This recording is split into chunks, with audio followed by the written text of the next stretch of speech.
मंडलेश्वर स्वामी विश्वात्मानंद पुरी जी महाराज, महामंडलेश्वर स्वामी सुखदेवानंद गिरी जी महाराज, मंच पर विराजमान त्यागी भिक्षु, वीतरागी विद्वत समाज,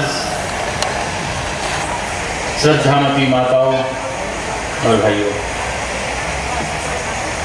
बड़ा ही सुंदर उपदेश आप लोग श्रवण कर रहे हैं। गुरु का आश्रय ग्रहण करने के बाद आप संसार रूपी जो ये चक्र हैं, भय हैं, उससे मुक्त हो जाते हैं।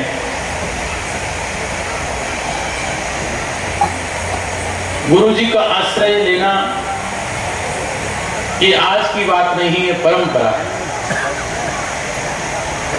जब से ये सृष्टि की उत्पत्ति हुई है तब से गुरु का महत्व बना हुआ है।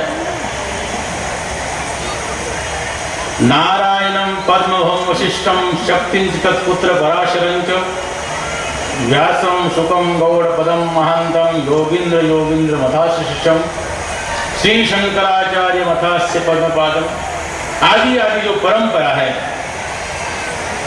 जब से सृष्टि का ये उदय हुआ है, सृष्टि प्रारंभ हुई है, तब से गुरु की आवश्यकता है। जब तक अपने जीवन में गुरु नहीं होगा तब तक आपके जीवन का यथार्थ आपको पता नहीं लगेगा। इसलिए गुरु की अत्यंत आवश्यकता है। वो गुरु कैसे हो? अपने यहां पर जब स्वाध्याय चलता है, पूर्व पक्ष और सिद्धांत पक्ष दोनों ही चलते हैं। आपको गुरु कौन है, कैसा है, उसको जानने का अधिकार शिष्य को भी होता है। शिष्य को जानना भी चाहिए, शिष्य को परीक्षण भी करना चाहिए और उस गुरु के पास में जाना चाहिए। तद्विद्धि प्रणिपातेन परिप्रश्नेन सेवया। गुरु के पास कैसे जाना चाहिए? विनय पूर्वक जाना चाहिए, जानने की इच्छा से जानना चाहिए। और गुरु के पास में जाकर के प्रश्न करना चाहिए जो सार्थक प्रश्न है।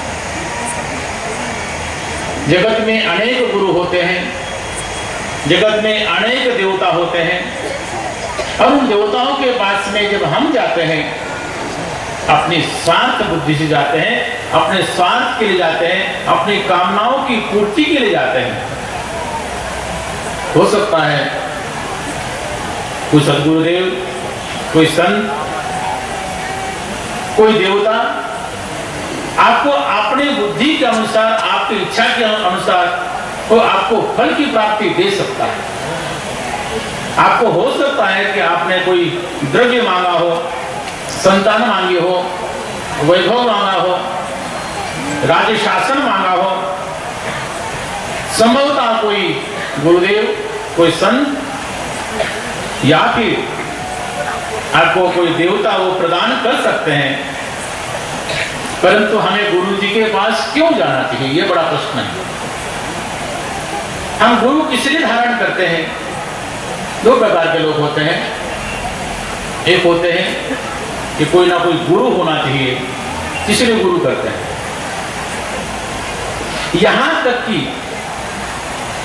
संत कबीर जी महान ज्ञानी थे और परंपरा से उन्होंने सुन रखा था कि गुरु धारण करना चाहिए।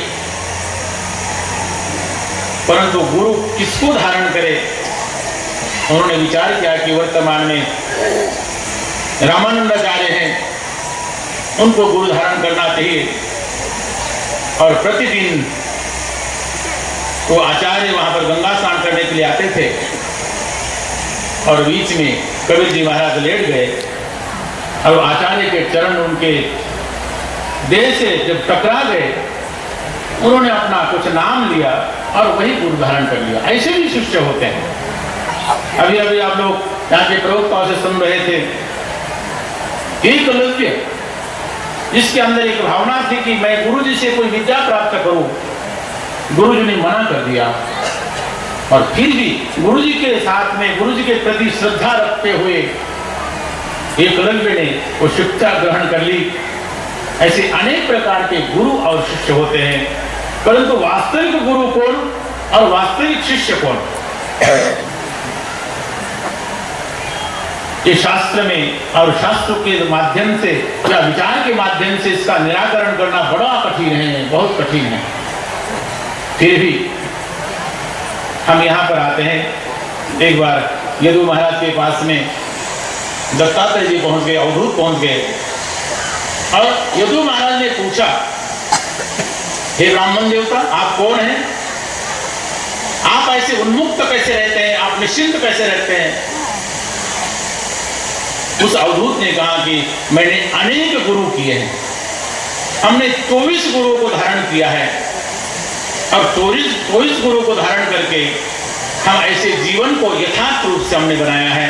हम इसलिए स्वच्छंद घूमते हैं, और बिल्कुल स्वच्छंद घूमते हुए उस परमात्मा का हम स्मरण करते रहते हैं। कहा कि हमने 24 गुरु बनाए, हमने पृथ्वी को गुरु बनाया, हमने आकाश को गुरु बनाया, हमने जल को गुरु बनाया, हमने अग्नि को गुरु बनाया, हमने वायु को गुरु बनाया। इतना ही नहीं, अनेक अनेक पशु और पक्षियों को और कीट और पतंगों को भी गुरु बनाया। ऐसे उस अवधूत दत्तात्रेय का व्याख्यान आता है। गुरु अनेक हो सकते हैं, परंतु आपको सद्गुरु कौन प्राप्त हो, आपको उस परमात्मा के साथ में अभेद रूप से आपको बतलाने वाला कौन हो सकता है? इसलिए वो गुरु ब्रह्मविद होना चाहिए, ब्रह्मनिष्ठ होना चाहिए। कभी कभी हमारी निष्ठा कभी दब जाती है, बीमारी आ जाती है, बीमारी नहीं जाती है। हम सोचते हैं कि हम भगवान की इतनी भक्ति करते हैं, भगवान का इतना स्मरण करते हैं, फिर भी हमें दुख क्यों? सांसारिक पदार्थों को पाने के लिए, उसका निर्मूलन करने के लिए हम कभी कभी गुरु धारण करते हैं, परंतु गुरु ऐसा इस संसारिक, केवल संसारिक वस्तु को देने वाला या संसारिक दुखों से मुक्ति दिलाने वाला कोई गुरु नहीं होता है। इसलिए कुछ संत लोग, देवता लोग जब कैलाश पहुंचते हैं, और जब कैलाश पहुंचते हैं तो कैलाश में उन्होंने देखा चित्रम उटतरे मूले वृद्ध शिष्या गुरु युवा, एक वट वृक्ष है, वहां पर एक युवान गुरु बैठे हुए हैं, वहां पर एक नौजवान गुरु बैठे हुए हैं, और शिष्य बड़े बड़े बड़े आयु वाले, कोई 1000 वर्ष वाला, कोई 1,00,000 वर्ष वाला, वहां पर बैठे हुए शिष्य हैं। गुरुस्तु मौन व्याख्यानम शिष्यास्तु छिन्न संशया। वहां पर बैठे हुए गुरु जो उपदेश दे रहे हैं, गुरु ऐसा हम जैसे उपदेश दे रहे हैं वैसा गुरु उपदेश दे रहे हैं। वो जो परम गुरु है वो कैसा उपदेश दे रहे हैं? गुरुस्तु मौन व्याख्यानम, गुरु मौन व्याख्यान कर रहे हैं। तो शिष्यास्तु छिन्न संशय, और शिष्यों का जो संशय है वो नाश हो रहा है। ऐसा गुरु कब मिले, कहाँ मिले? जब हम लोग कैलाश जाएंगे तब मिलेगा? जब हम लोग वैकुंठ जाएंगे तब मिलेगा? नहीं।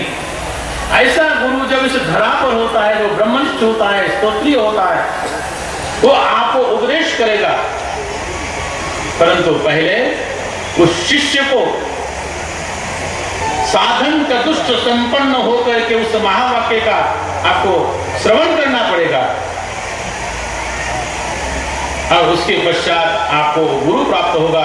जैसे कहते हैं आजकल आम का मौसम आने वाला है, जब आम पकता है, कच्चे आम के पास में तोता नहीं जाता है, जब आम पकने लगता है तो तोता उसके पास पहुंच जाता है, और तोता उसके अंदर चोंच लगाता है। और जैसे समझ लेना कि जिस आम को तोते ने चोंच लगाई है वो बड़ा मीठा होता है। इसी प्रकार जब हम अपने कामादि दोष को निवारण करते हुए हमारे अंतःकरण को जब निर्मल करेंगे तो गुरु अपने आप आपके पास आ जाएगा। परंतु जब तक आपका में काम, क्रोध, लोभ, मोह, मद, मत्सर आदि आदि जो हमारे आंतरिक शत्रु है तब तक रहेंगे, तब तक गुरु आपके पास में नहीं आएगा। और जब आपके पास में गुरु आ जाएगा तो आपका ये जो संसार का बंधन है,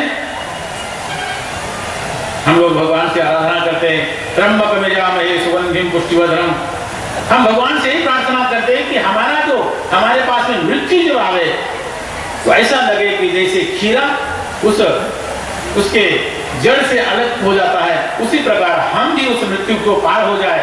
और इसी प्रकार हम जीवन में गुरु चाहते हैं, ऐसा गुरु चाहते हैं कि हमें इस संसार से वो पार लगा देवे, संसार के वास्तविक स्वरूप को हम बतला दे।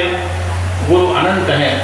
कभी कभी विचार करता हूँ, एक तो जगत है, इसमें अनंत जगत गुरु है, और इतने जगत गुरु, कोई ब्रह्मांड गुरु हो गया, परंतु क्या वास्तविक एक ही होना चाहिए? इसलिए किसी ने कहा कृष्णम वंदे जगत गुरु। कभी कभी गुरु पाना, गुरु मिलना कठिन हो जाता है। इसलिए कठिन हो जाता है क्योंकि हमारी जो वृत्ति है वो गुरु के प्रति वैसी नहीं है कि आपको ब्रह्म की प्राप्ति के लिए हम गुरु के पास नहीं जाते। हम तो अपनी कामनाओं को लेकर के गुरु के पास जब जाते हैं तो गुरु भी आपको प्रसाद रूप से कुछ दे देता है और आपकी कुछ कामनाओं की पूर्ति हो जाती है। परंतु जब आप शास्त्र को श्रवण करेंगे, शास्त्र को श्रवण करने के बाद में, उसके बाद में आपके अंतःकरण में जो मलिनता है वो धीरे धीरे दूर हो जाएगी। अज्ञानम तिमिरंधस्य, आपके भीतर जो अज्ञान पड़ा हुआ है उस तिमिर को, उस दोष को हटाने के लिए फिर गुरु आपको उपदेश देंगे। और ऐसे गुरु के चरणों में बैठ करके, चरणों का आश्रय ग्रहण करके, यहाँ पर भगवान शंकराचार्य भक्त का कहते हैं, यहाँ पर एक होता है उपदेश और एक होता है आदेश। यहाँ पर आचार्य पाद आदेश नहीं दे रहे हैं, केवल उपदेश दे रहे हैं।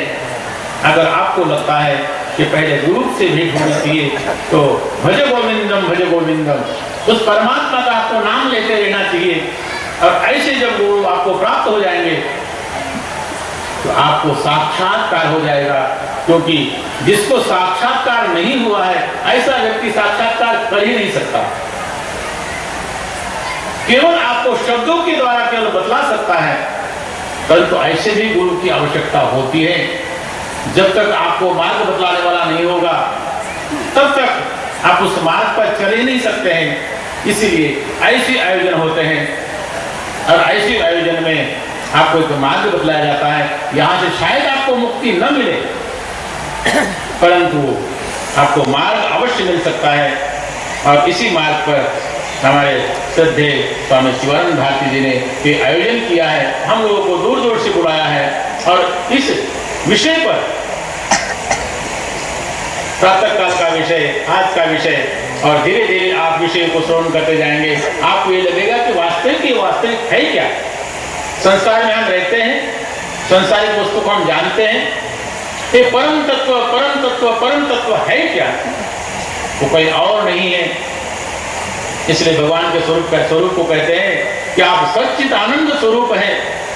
अरे महान शास्त्र बताते हैं, भगवान शंकराचार्य कहते हैं, श्लोकाध्ययन प्रवक्ष्यामि यदुक्तम ग्रंथ कोटिभिः ब्रह्म सत्यम जगन मिथ्या जीवो ब्रह्मैव नापरः। ऐसा जो एक वाक्य में गुरुदेव आपको ज्ञान दे सकते हैं, परंतु कब दे सकते हैं? जब आपके अंतःकरण की शुद्धि हो, चाहे वो तप से हो, चाहे वो स्वाध्याय से हो, वो चाहे वो तीर्थ यात्रा से हो। जब आपके अंतःकरण की जब शुद्धि होगी तो सदगुरु आपके पास आएंगे और आपको उपदेश देके जाएंगे, और फिर आप सोचेंगे कि मैं आज तक जिसको खोज रहा था वो तो मेरे पास ही था। इस प्रकार का जो उपदेश आप जब पाएंगे तो वो सदगुरु जो है आपको उपदेश को देते हुए आपको अपने स्वरूप को बदलाएंगे। इसलिए ऐसी महान परंपरा हमारे स्वामी शिवानंद जी महाराज ने इस परंपरा का निर्वाह किया है। ಮಾಲಾರ್ಪಣೆಯನ್ನ ಮಾಡಿ ಅಭಿನಂದನೆಯನ್ನ ಸಲ್ಲಿಸ್ತಾ ಇದ್ದಾರೆ. ಚಪ್ಪಾಳೆ ತಟ್ಟುವ ಮೂಲಕ ಕಾರ್ಯಕ್ರಮದ ವೈಭವವನ್ನು ಹೆಚ್ಚಿಸಬೇಕಾಗಿ